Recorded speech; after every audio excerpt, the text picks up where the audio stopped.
रघुनाथ पठायो लंका जाय सिया सुदिलायो लंका सरोज सुमूर्ति आई जग भवन बायन लागे लंका जाय गंगा जय राम जी के काज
सारे हरे राम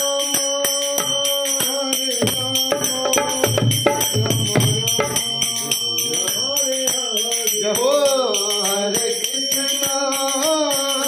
कृष्ण कृष्ण कृष्ण